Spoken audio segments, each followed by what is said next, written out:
Hi everyone, Lord of Kramer here. Today I'm going to be discussing Richard Speck slaughters. If you want to stay tuned to my channel, make sure you hit that bell icon, and please make sure you like and subscribe as well. That would be much appreciated. Thank you. So Richard Benjamin Speck was born on December the 6th, 1941 and died December the 5th, 1991.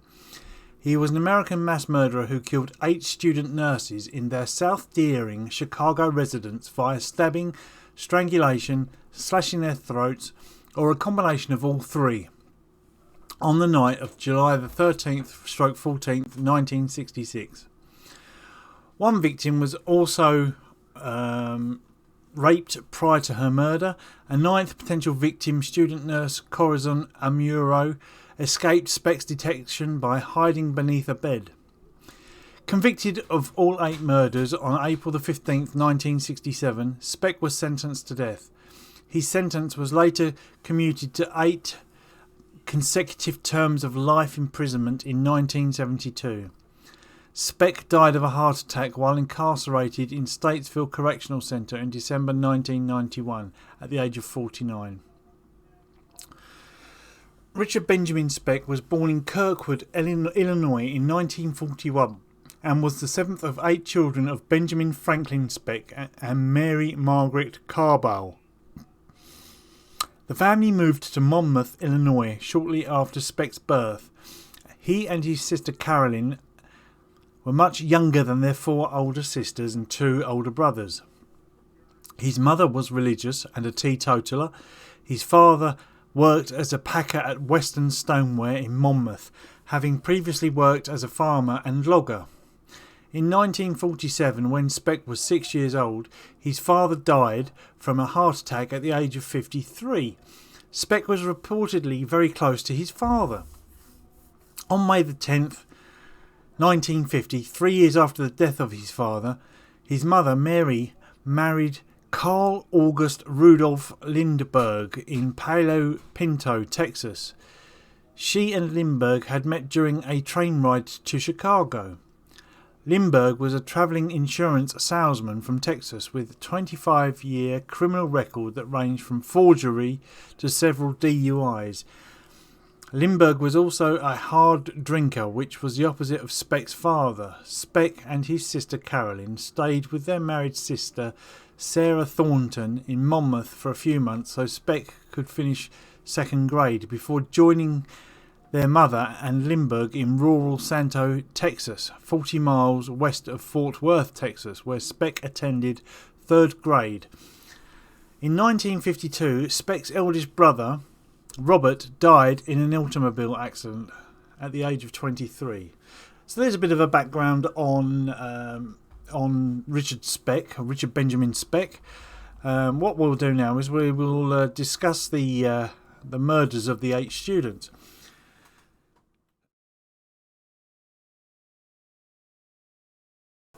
At 11 p.m. on July the 13th, 1966, Speck broke into the 2319 East 100th St. Townhouse in Chicago's Jeffries Manor neighbourhood. The townhouse was functioning as a dormitory for student nurses. He entered and, using only a knife, killed Gloria Davy, Patricia Matusek, Nina Jo Schmal, Pamela Wilking, Susan Farris, Mary Ann Jordan, Merlita Gargalillo, and Valentina Pajon. Speck, who later claimed he was both drunk and high on drugs, may have originally planned to commit a routine burglary. Speck held the women in a room for hours, leading them out one by one, stabbing or strangling each to death, then finally raping and strangling his last victim, 22-year-old Gloria Davy. Intervals of between 20 and 30 minutes elapsed between each murder. One woman, Corazon Amuro, escaped death because she crawled and hid under a bed while Speck was out of the room. Speck possibly lost count or might have known 8 women lived in the townhouse but was unaware that a 9th woman was spending the night. Amuro stayed hidden until almost 6 a.m. Fingerprints found at the scene were matched to Speck. 2 days after the murders, Speck was identified by a drifter named Claude Lunsford. Speck, Lunsford and another man had been drinking the evening of July the 15th on the fire escape of the Star Hotel at 617 West Madison on July the 16th. Lunsford recognised a sketch of the murderer in the evening paper and phoned the police at 9:30 p.m. After finding Speck in his Lunsford room at the Star Hotel, the police, however, did not respond to the call, although their records showed the call had been made. Speck then attempted suicide, and the Star Hotel desk clerk phoned in the emergency around midnight. Speck was taken to Cook County Hospital at 12:30 a.m. on July the 17th. At the hospital, Speck was recognised by Dr. Leroy Smith, a 25-year-old surgical resident physician who had read about the Born to Raise Hell tattoo in the newspaper story. The police were called and Speck was arrested. Concerns over the recent Miranda case that had vacated the convictions of a number of criminals meant Speck was not even questioned for 3 weeks after the arrest. Pre-trial, felony court judge Herbert J. Peshan appointed an impartial panel to report on Speck's competence to stand trial and his sanity at the time of the crime. A panel of 3 physicians suggested by the defence and 3 physicians selected by the prosecution, consisting of 5 psychiatrists and 1 general surgeon. The panel's confidential report deemed Speck competent to stand trial and concluded he had not been insane at the time of the murders. While awaiting trial, Speck participated in twice-weekly sessions with part-time Cook County Jail psychiatrist Dr. Marvin Zipporin.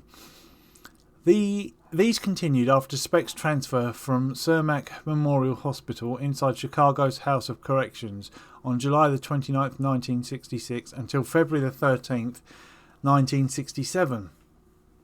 So a good 7 or 8 months. The day before Speck was transferred to Peoria to stand trial, Zipporin prepared a discharge summary with depression, anxiety, guilt and shame among Speck's emotions, but also a deep love for his family. It went on to note an obsessive-compulsive personality and a Madonna prostitute attitude towards women.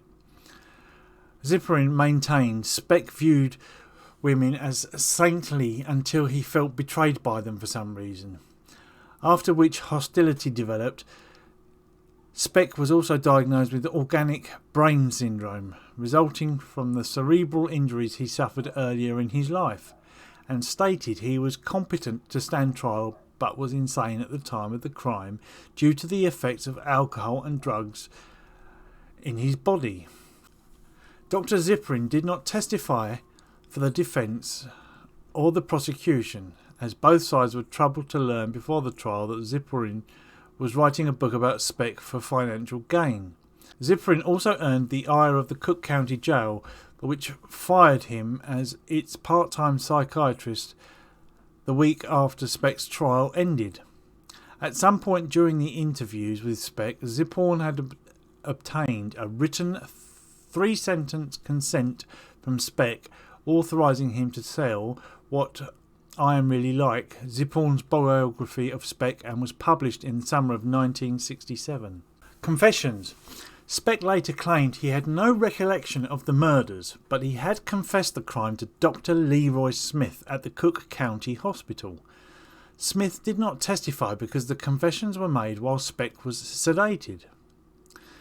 Illinois Supreme Court Justice John J. Stamos, Cook County's state attorney when Speck was tried, who knew of the hospital confession, stated, "We didn't need it. We had no eyewitness." Speck confessed to the murders for the first time in public when he spoke to Chicago Tribune columnist Bob Greene in 1978. In a film that inmates made at the Statesville Correctional Centre in 1988, Speck recounted the brutal murders in detail. He again stated he was high that night, but then he undercut that idea that the drugs were a mitigating factor, asserting he could just as well have done it sober. Speck's jury trial began in April 3rd, 1967 in Peoria, Illinois, 3 hours southwest of Chicago, with a gag order on the press. In court, Speck was positively identified by the sole surviving student nurse, Corazon Amuro.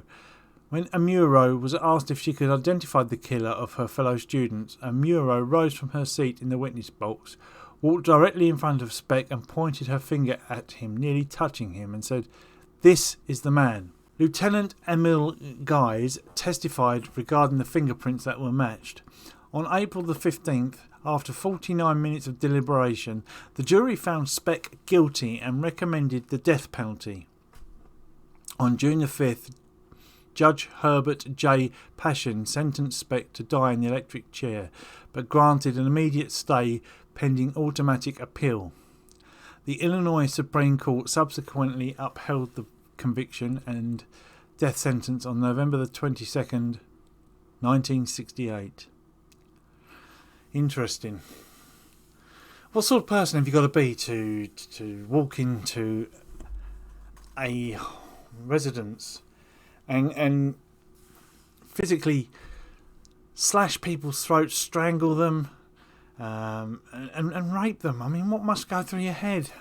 Can drugs alone be responsible for that? Surely it's got to be in your person to do that, to start with. Anyway, thanks for watching, guys. Lord of Crime here. Please like, share and subscribe to my channel. And if you want to stay tuned to more stories and what's going on, please make sure you hit that bell icon. Lord of Crime out.